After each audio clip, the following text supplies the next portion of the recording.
देखिए अब 24 number question जो है आपका, ये क्वेश्चन लंबा बनेगा, ठीक है। और इसमें बहुत सारी बातें हैं, हर बातों को जब तक आप ध्यान में नहीं रखिएगा आपको सवाल बनाने में दिक्कत होगा। जो YouTube पर देख रहे हैं वीडियो भगाइएगा नहीं, तभी समझ में आएगा, भगाइएगा तो समझ में नहीं आएगा, ठीक है। क्योंकि एक एक पहलू को इस पर आपको ध्यान रखना है। बहुत सारी बातें हैं जिसको आपको ध्यान में रखना है, तभी सवाल समझ में आएगा, ठीक है। तो देखिए सवाल पढ़ते हैं कि जैन और गुप्ता 2:3 में लाभों को बांटते हुए साझेदार है, ठीक है। 31/3/2019 को उनका आर्थिक चिट्ठा दिया हुआ है। मेरे पास पुराना वाला बुक है, आपके वाला बुक में हो सकता है 21-22 सब होगा, ठीक है। उसका आर्थिक चिट्ठा दिया हुआ है जो निम्न प्रकार है। जैन की पूंजी, गुप्ता की पूंजी 90,000 60,000 है, लेनदार 40,000 है और जनरल रिजर्व 20,000 है। एसेट साइड में देखिए, लैंड 60,000 है, बिल्डिंग 50,000 है, प्लांट 95,000 है और लाभ हानि 5,000 है। यानी बैलेंस शीट के एसेट्स भाग में जो आपको लाभ हानि दिया हुआ है वो आपका हानि है, ठीक है। उसको साझेदार पुराने अनुपात में क्या कर लेगा, बांट लेगा, ठीक है।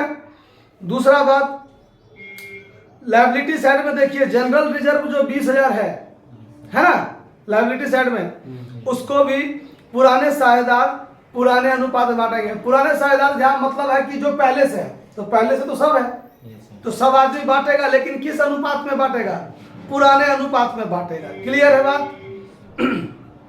आगे देखिए, फर्म की ख्याति का मूल्यांकन जो है वो 75,000 पर लगाया गया।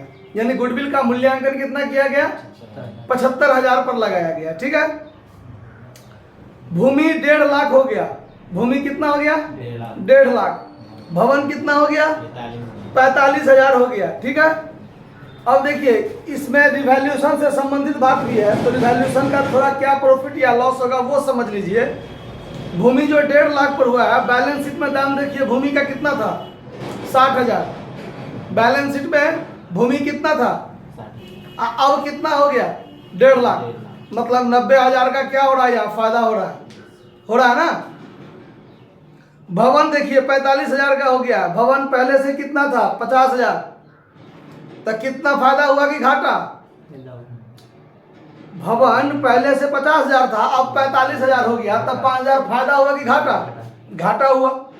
समझ में आ रहा बात। अच्छा, तो रिवैल्यूएशन पर निचोड़ फायदा घाटा कितना होगा वो मुजबानी निकल जाएगा आपको।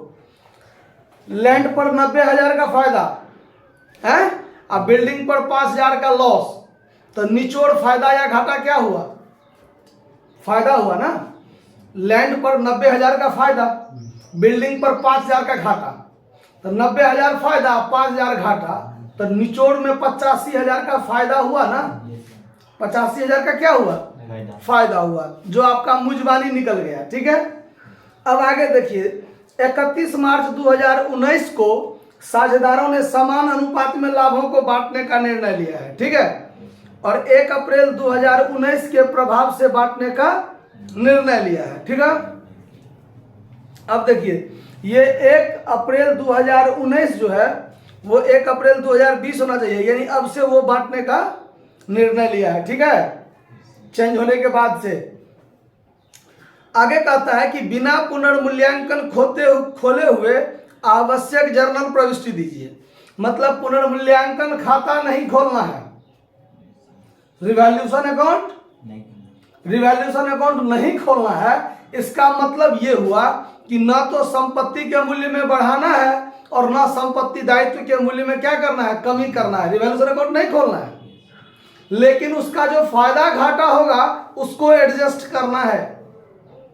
जैसे चेंज इन रेशियो में एडजस्ट करते हैं ना हम लोग, वो करना है, लेकिन खाता नहीं खोलना है। ये बात पर यहां ध्यान रखना है, ठीक है।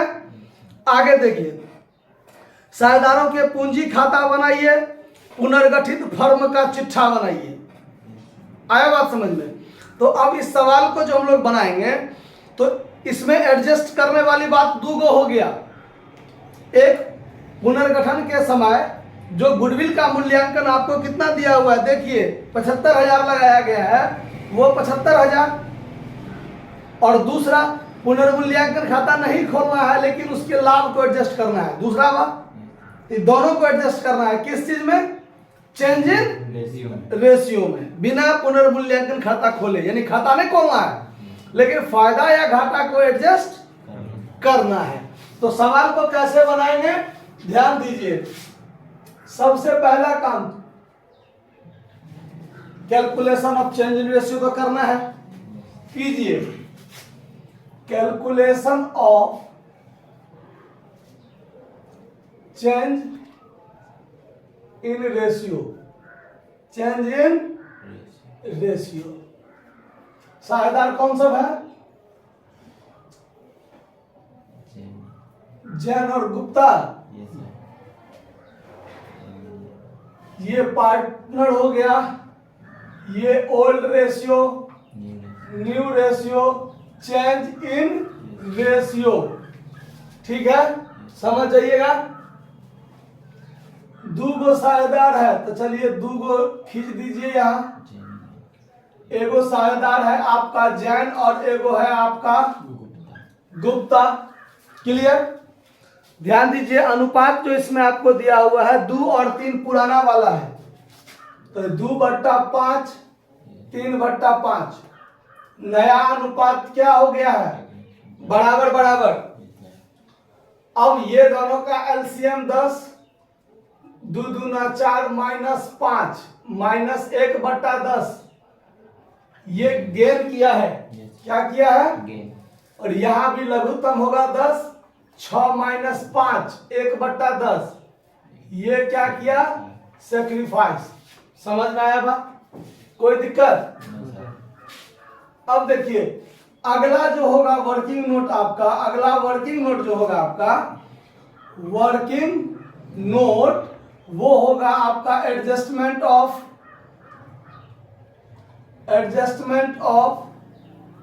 गुडविल। ठीक है, एडजस्टमेंट ऑफ गुडविल कितना दिया हुआ है? 75,000। आया बात समझ में? और दूसरा एडजस्टमेंट क्या है? रिवैल्यूएशन का प्रॉफिट, रिवैल्यूएशन का प्रॉफिट। अब ध्यान दीजिए, यहां पर हम दूसरे तरीका से थोड़ा लिख देते हैं, एडजस्टमेंट ऑफ रिवैल्यूएशन प्रॉफिट या लॉस। क्योंकि जो एडजस्टमेंट है दोनों को एक साथ ही कर लेंगे हम लोग। इन्हें जो गुडविल का अलग काम करेंगे और फिर रिवैल्यूएशन का अलग काम करेंगे, वैसा नहीं करना है। रिवैल्यूएशन अकाउंट तो खोलना है नहीं, लेकिन उस पर जो फायदा या घाटा होता है उसका तो कैलकुलेशन करना है।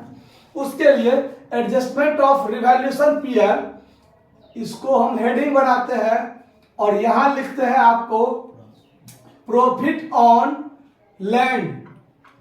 कितना? 90,000। इसको थोड़ा और इधर लिख लीजिए, 75,000। ठीक है, प्रॉफिट ऑन लैंड कितना? 90,000 हुआ ना। लैंड का वैल्यू बैलेंस शीट में कितना था? 60,000। और नया में उसका वैल्यूएशन कितना लगाया गया? 1.5 लाख। तो 90,000 उसके मूल्य में बढ़ा ना, तो प्रॉफिट ऑन लैंड कितना हुआ? 90,000। जबकि आपका बिल्डिंग पर 5,000 लॉस हो रहा है। ध्यान दीजिए, लॉस ऑन बिल्डिंग 5,000 का लॉस हो रहा है। 50,000 का मूल्य था, अब बाद में उसका दाम 45,000 हो गया ना, तो 5,000 घट गया कि नहीं घट गया? तो रिवैल्यूएशन पर निचोड़ देखिए, 90,000 फायदा, 5,000 लॉस, तो वास्तव में क्या हुआ? 85,000 का प्रॉफिट हुआ।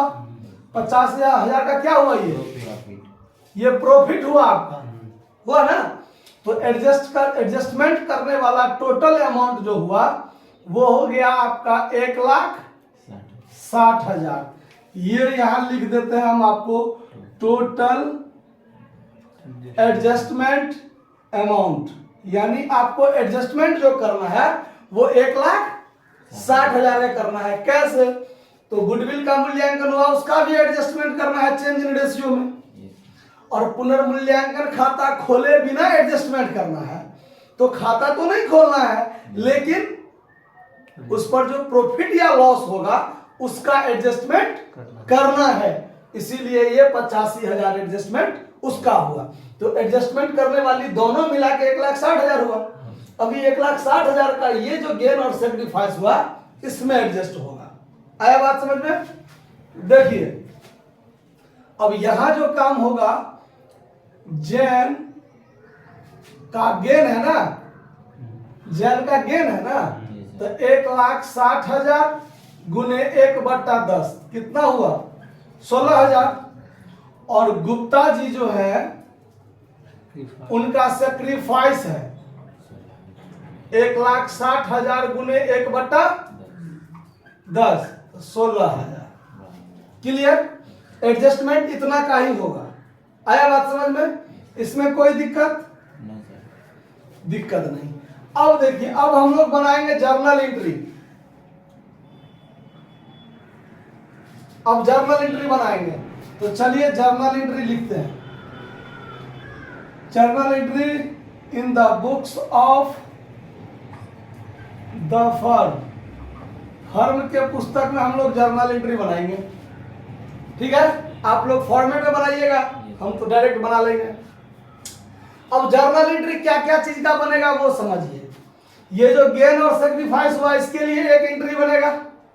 रिवैल्यूएशन रिपोर्ट तो खोलना नहीं है, जो उसका एंट्री बनाना है। अमाउंट का तो एडजस्टमेंट यहां हो गया 85,000 का। आया बात समझ में?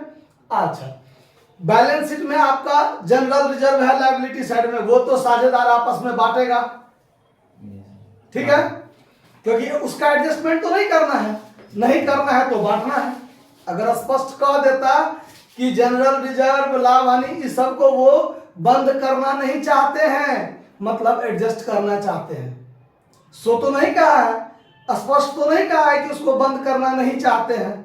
इसका मतलब वो लोग बंद करना चाहते हैं। जब तक स्पष्ट कह देगा कि बंद करना नहीं चाहते हैं, तब समझेंगे कि बंद करना नहीं चाहते हैं, मतलब एडजस्ट करना चाहते हैं। लेकिन वो बात नहीं है, मतलब बांटकर समाप्त करना है। तो चलिए एक एंट्री हम लोग इसके लिए बनाएंगे। तो गेन वाले भाई साहब को क्या करते हैं? डेबिट, और जो सेक्रीफाइस करता है उसको क्रेडिट। तो चलिए एक पहला एंट्री बनेगा हम लोगों का, James capital account TR to Gupta's capital account 16,000। ठीक है, नरेशन हो जाएगा being adjustment amount adjusted by partners capital account in their change in ratio. ये एक एंट्री हो गया। दूसरा जर्नल एंट्री यहां बनाते हैं, ध्यान दीजिए। दूसरा जर्नल एंट्री क्या होगा? जनरल रिजर्व का। तो जनरल रिजर्व जो पहले से होता है उसको साझेदार बांट लेते हैं। तो जनरल रिजर्व का क्या शेष होता है? क्रेडिट शेष। उसको समाप्त करने के लिए हम लोग क्या करते हैं? डेबिट। क्या करते हैं? डेबिट। तो चलिए यहां करते हैं हम लोग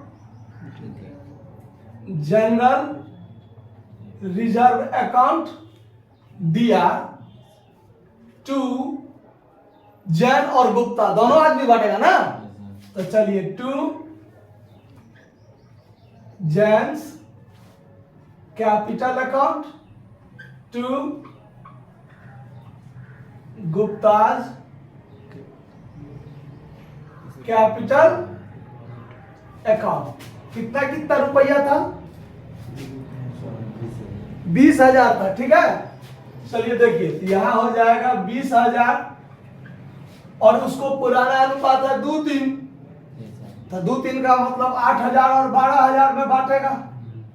8,000 और 12,000। Narration being general reserve divided by partner in their old ratio. ठीक है, उसके बाद बैलेंस शीट के एसेट साइड में PL अकाउंट है। 5,000 है ना। तो वो 5,000 को भी साझेदार आपस में क्या कर लेंगे, बांट लेंगे। तो उसके लिए क्या एंट्री बनेगा, तो पीएल अकाउंट एसेट साइड में है ना, इसका मतलब उसका डेबिट शेष है। कौन शेष है, डेबिट, और वो हानि है, और वो क्या है, हानि है। तो उसको बांटकर समाप्त करने के लिए, हिलाइए नहीं, बेंच को दिक्कत करेगा, ठीक है, उस पर दीजिएगा तो हिल जाएगा ना, ठीक है। अब देखिए, तो वो जो लाभ हानि एसेट साइड में है वो हानि हो जाता है, उसको बांटकर जब साझेदार समाप्त करते हैं तो साझेदार का पूंजी घटेगा, स्वाभाविक बात है, हानि बांटेगा तो पूंजी घटेगा, तो पूंजी घटता है डेबिट से। तो डेबिट करेंगे किसको, Chain capital account DR, Gupta's capital account DR, और 2 में हो जाएगा प्रॉफिट एंड लॉस अकाउंट। ये 2,000 3,000 मिला के 5,000, यानी इस 5,000 को 2:3 में बांट दिए, ठीक है। नरेशन हो जाएगा being balance of PL account, cost में डीआर लिख दीजिए, divided by partners in their old ratio, in their old ratio. समझ में कोई दिक्कत, नो सर, कोई दिक्कत नहीं ना। अच्छा, अब देखिए जर्नल एंट्री तीनों बन गया। अब सवाल में कहता है साझेदार का पूंजी खाता बनाइए, बैलेंस शीट बनाइए, है ना। तो अब साझेदार का पूंजी खाता खुलेगा, कैसे, सीखिए इधर। अब अगला काम होगा पार्टनर्स कैपिटल अकाउंट।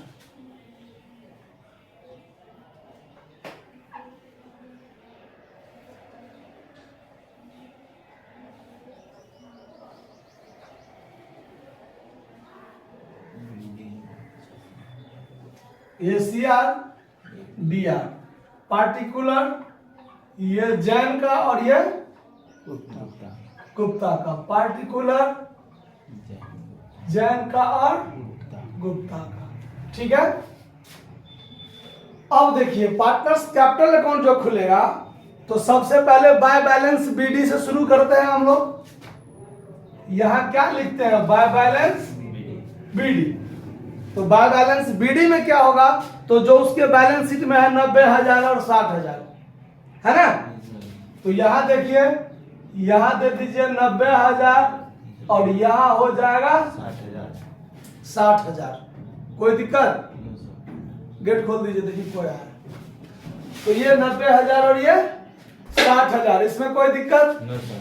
अब आगे देखिए क्या है, अब इधर ध्यान दीजिए जल्दी।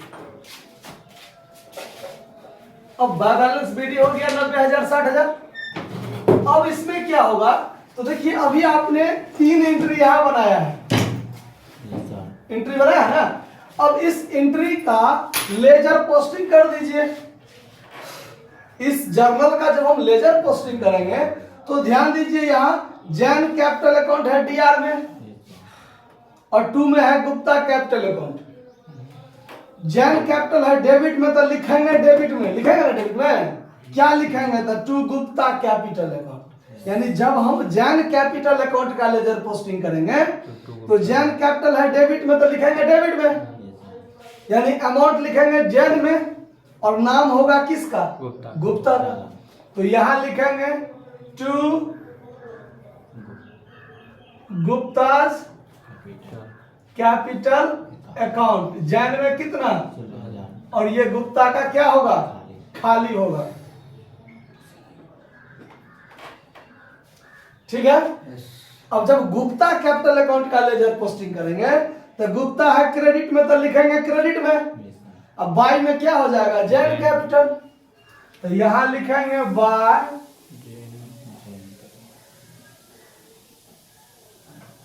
बाय जैन्स कैपिटल अकाउंट, ठीक है। और अमाउंट किस में लिखेंगे, गुप्ता जी में, ठीक है। इसका लेजर पोस्टिंग हो गया।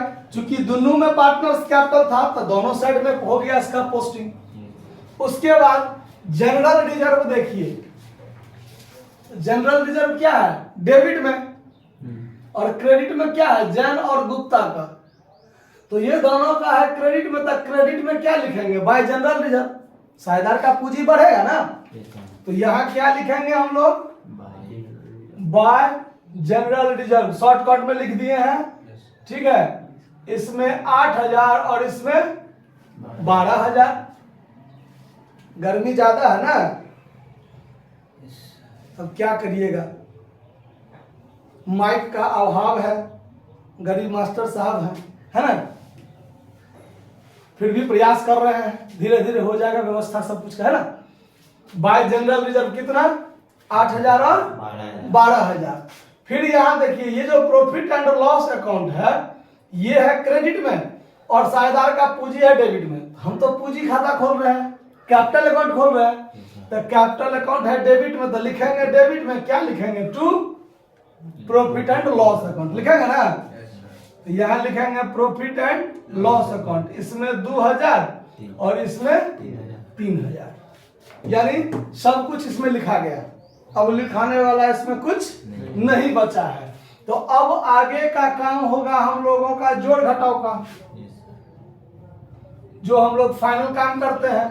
तो 90, 8, 98,000 इसका, तो यहाँ भी हो जाएगा 98,000, और 98,000 में से 16 2 18,000 घटेगा तो बचेगा 80,000। तो यहाँ लिखेंगे 80,000, और ये हो जाएगा हमारा टू बैलेंस CD, जो हम लोगों के अगला बैलेंस शीट में जाएगा। आया बात समझ में। फिर वैसे ही इसका निकालेंगे तो 60 और 20 80 और 10 88, 88,000 हुआ। अब 88,000 यहाँ भी लिखेंगे, 88,000 में से 3,000 घट जाएगा, सॉरी यहाँ 88 होगा ना, 88,000, 3,000 घटेगा तो क्या हो जाएगा, 85,000 हो जाएगा। आया बात समझ में। अब ये दोनों जो है वो चला जाएगा अगले बैलेंस शीट में, ठीक है, कोई दिक्कत। अब हम लोग बनाएंगे बैलेंस शीट, तो कैमरा को उधर किया जाए, यहां बना देते हैं। आ रहा है ठीक से, देखिए बैलेंस शीट एज ऑन, यह डेट दे दीजिए, आपका डेट दिया हुआ है 31/3/2019 को, है ना, 31/3/2019 को समाप्त हो रहा है ना, यहां से यहां तक।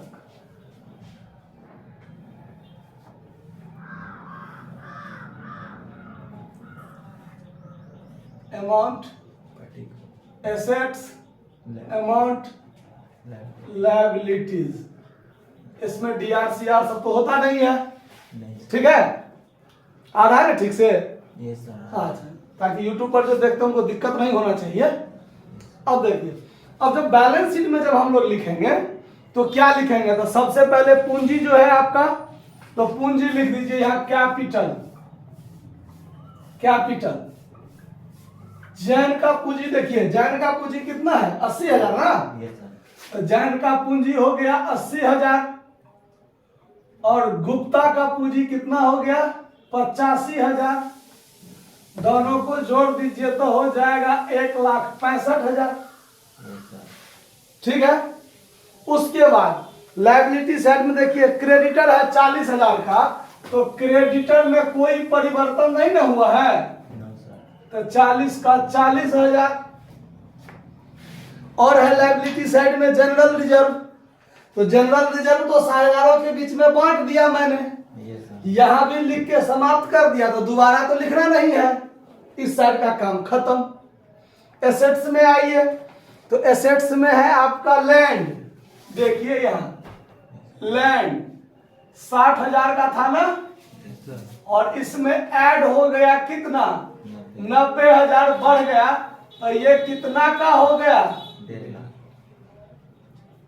ये हो गया आपका 1.5 लाख का। आया बात समझ में। फिर अगला देखिए, बिल्डिंग है आपका 50,000 का था बिल्डिंग पहले से, बिल्डिंग कितना का था?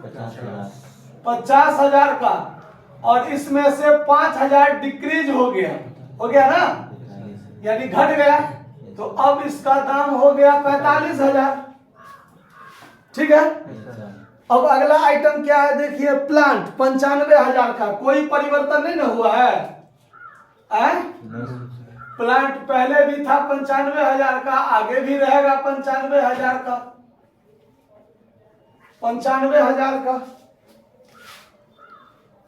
दिक्कत नहीं ना कोनो? अब देखिए पीएल अकाउंट है 5,000, उसको तो 60,000 पहले से यहाँ बांट कर समाप्त कर दिया, तो कोई दिक्कत नहीं, बस हो गया आपका बैलेंस शीट खत्म। यहाँ इसका टोटल और यहाँ इसका टोटल कर दीजिए, तो ये 2,05,000 हो रहा है। और यहाँ देखिए 40, 45 और 15 कितना? 60, और 60 में मतलब ये जोड़िए 95 है ना? एक मिनट, कुछ छूटा हुआ है क्या? एक मिनट रुक जाइए।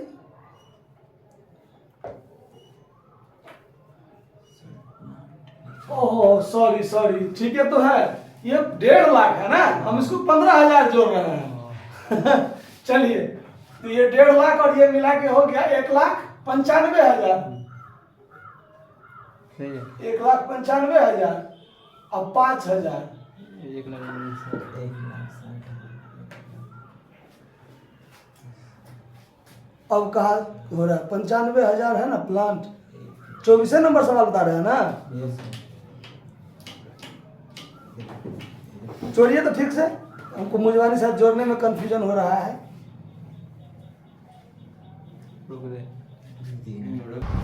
देखिए हम लोग मिस्टेक क्या कर रहे थे वो बता देते हैं। यहाँ पर हम लोग दाम फालतू का न जोड़ रहे थे। सवाल में क्या था, बिना पुनर्मूल्यांकन खाता खोले हुए, इसीलिए कंफ्यूजन हो रहा था, हमने उसको दाम को बढ़ा दिया। ठीक है, पहले वाली बात ध्यान था नहीं। लैंड जो है वो 60,000 का था ना पहले से, अभी भी 60,000 का ही रहेगा, अभी भी क्या रहेगा? 60,000 का रहेगा। बिल्डिंग 50,000 का था ना पहले से, 50,000 का ही रहेगा। ठीक है, और प्लांट 95,000 का था, 95,000, उसमें तो कोई परिवर्तन ही नहीं हुआ है, तो वही रहेगा। ठीक है, इससे पहले हम लोग यही मिस्टेक कर रहे थे। आगे होगा ऐसा काम जैसा कर रहे थे अभी, लेकिन सवाल में क्या था कि पुनर्मूल्यांकन खाता खोले बिना, यानी उसको नहीं खोलना है, तो संपत्ति और दायित्व के मूल्य में वृद्धि कमी भी तो नहीं करना है, वैसे के वैसे ही रह जाएगा। पूरा को जोड़िए 2,05,000 हो जाएगा। ठीक है, समझ में आया बात? चलिए, थैंक यू, धन्यवाद।